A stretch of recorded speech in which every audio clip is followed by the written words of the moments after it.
Hello students, स्वागत है बेटा आपका एनसीईआरटी इन्फो बाइट्स के नेक्स्ट वीडियो सेक्शन में।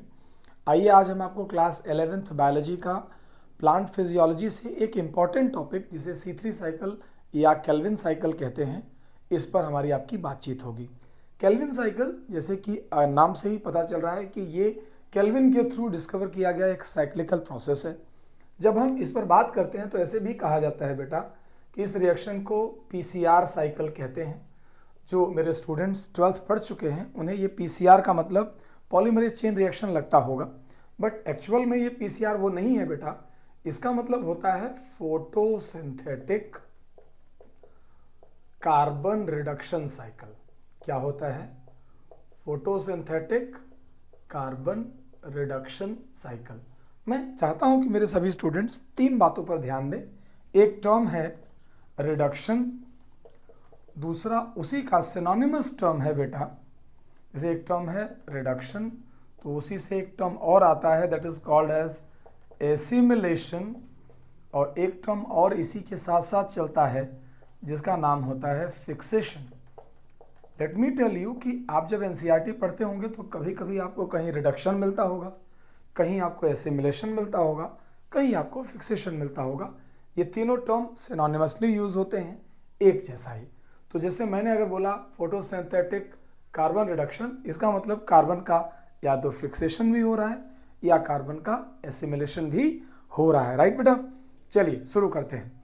जब हम C3 साइकिल की बात करते हैं या केल्विन साइकिल की बात करते हैं तो हम ये समझाते हैं कि ये इसलिए होती है कि जो रोबिस्को एंजाइम है उसके अंदर दो तरह की एक्टिविटीज होती है, कार्बोक्सिलेज, एक ऑक्सीजनेज।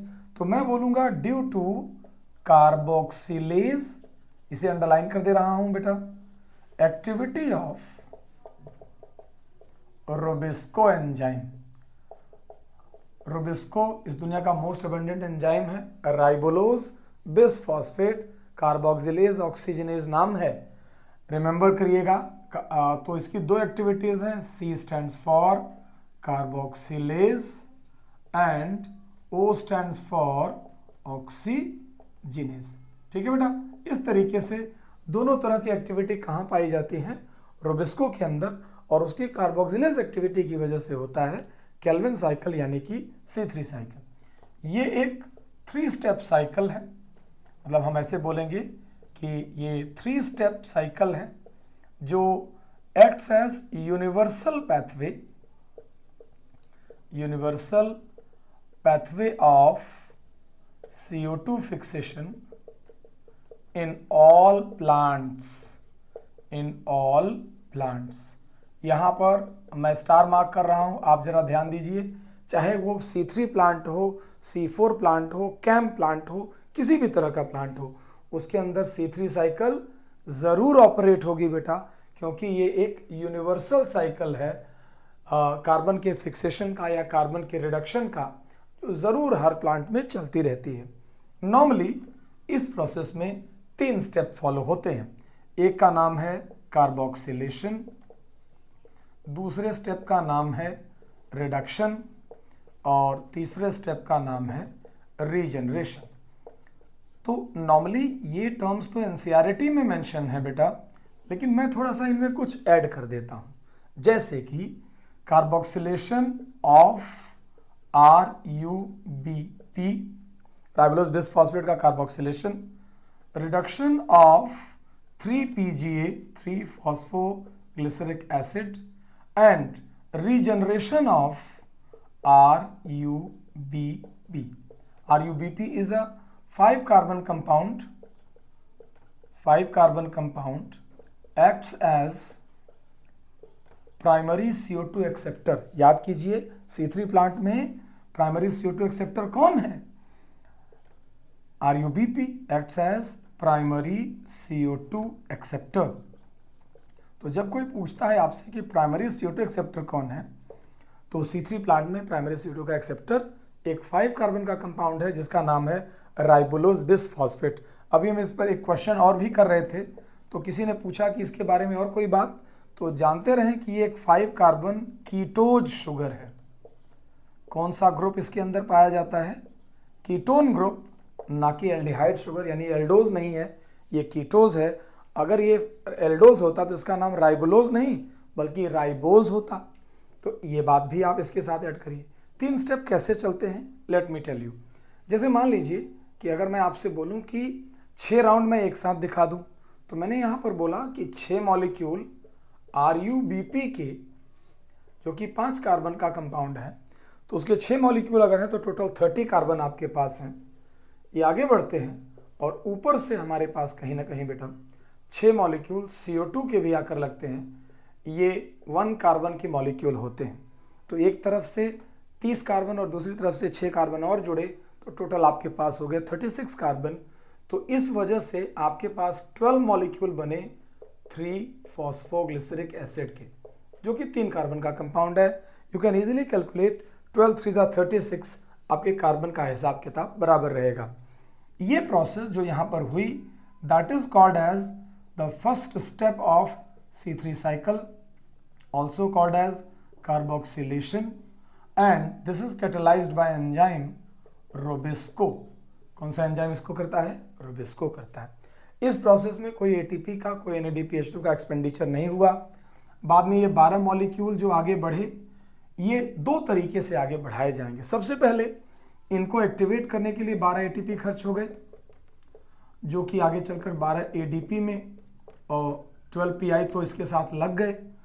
और इस बात को और आगे बढ़ाने के लिए 12 मॉलिक्यूल ऑफ NADPH2 भी यूज होते हैं, जो आगे जाकर के 12 मॉलिक्यूल ऑफ NADP प्लस बन जाते हैं और ये प्रोसेस आगे हो जाती है। ये जो 12 मॉलिक्यूल 3 PGA के हैं, जो एक्चुअल में 3-फॉस्फोग्लिसरिक एसिड है, आगे जा करके ये कन्वर्ट हो जाती है 12 मॉलिक्यूल ग्लिसरैल्डिहाइड 3-फॉस्फेट में। ग्लिसरैल्डिहाइड 3-फॉस्फेट में लेट मी टेल यू कि हुआ क्या कि एक कार्बोक्सिलिक एसिड एक एल्डिहाइड में कन्वर्ट हो गया, और ऐसा करने के लिए आपको पहले उसे एक्टिवेट करना पड़ा। एक 3 PGA के लिए 1 ATP और 1 NADPH2 खर्च हुए। दैट इज वाई 12 के लिए 12 का एक्सपेंडिचर चलता रहा। 12 मॉलिक्यूल हमारे पास यहाँ है, ये मॉलिक्यूल भी 3 कार्बन का है, तो आपके 36 कार्बन इजीली समझ में आएंगे। अब इसी में से 2 मॉलिक्यूल ग्लिसरैल्डिहाइड 3-फॉस्फेट के, ग्लिसरैल्डिहाइड 3-फॉस्फेट के 2 मॉलिक्यूल इस साइकिल से बाहर चले जाते हैं। चूंकि एक मॉलिक्यूल 3 कार्बन का है, तो आप जरा सोच के बताइए कि 2 मॉलिक्यूल में टोटल कितने कार्बन गए? बिल्कुल सही, 6 कार्बन गए। और ये आगे चल करके ग्लूकोज की सिंथेसिस करता है, which is a 6 carbon sugar. Later it will be polymerized into starch और सेलुलोज और anything in relation to that. आगे चलकर जब इसमें से 2 मॉलिक्यूल वापस चले गए, तो अभी भी आपके पास 10 molecule of glyceraldehyde three phosphate remains present, each containing 3 carbon molecule. अभी भी आपके पास 10 3 30 ये बचे हुए हैं, और जब आप इन्हें आगे बढ़ाते हैं तो ये वापस 6 मॉलिक्यूल RuBP के कन्वर्ट हो जाते हैं, और आपको इस प्रोसेस का नाम रीजनरेशन देना पड़ता है, जिसमें कि यहां पर 6 ATP का कंजम्पशन भी हुआ बेटा। ये 6 ADP में बन गया कन्वर्ट, और इस प्रोसेस का नाम रिडक्शन देना होता है। So this is the second step, reduction. Carboxylation पहला, रिडक्शन दूसरा, और रीजनरेशन तीसरा स्टेप चला, और अल्टीमेटली आपको जो ग्लूकोज और स्टार्च है, final product as a CO2 fixation निकल कर वापस आ जाते हैं। यानी कि कार्बोक्सिलेशन, रिडक्शन, रीजनरेशन के बाद अल्टीमेटली साइकिल चलता रहता है, और जहां 6 कार्बन के मॉलिक्यूल CO2 के मॉलिक्यूल एंटर हुए थे, वहां 6 कार्बन बन करके ग्लूकोज के फॉर्म में बाहर आ जाते हैं, और प्लांट इस तरीके से इसे घुमाता रहता है। सेम टाइम पर इन स्टेप्स को याद रखिएगा। ये एक बहुत इंपॉर्टेंट बोनस पॉइंट है, इसको जरूर याद रखिएगा। एक बच्चा मेरे से पूछ रहा था कि इसका मतलब सर नाइट्रोजन फिक्सेशन भी नाइट्रोजन रिडक्शन है? मैंने कहा बिल्कुल, तभी तो जो N2 है वो NH3 बन जाता है। जरा सोचिए कि N2 को अगर NH3 किसी ने बना दिया तो आपने उसको हाइड्रोजन दे दिए, और जब कोई हाइड्रोजन एक्सेप्ट करता है तो रिड्यूस ही तो होता है। तो ये पूरी प्रोसेस को आप रिकॉल करेंगे, ये बहुत इंपॉर्टेंट पॉइंट है, इसको रिवाइज करिएगा, फिर मुझे बताइएगा इसके बारे में। टेक केयर बेटा।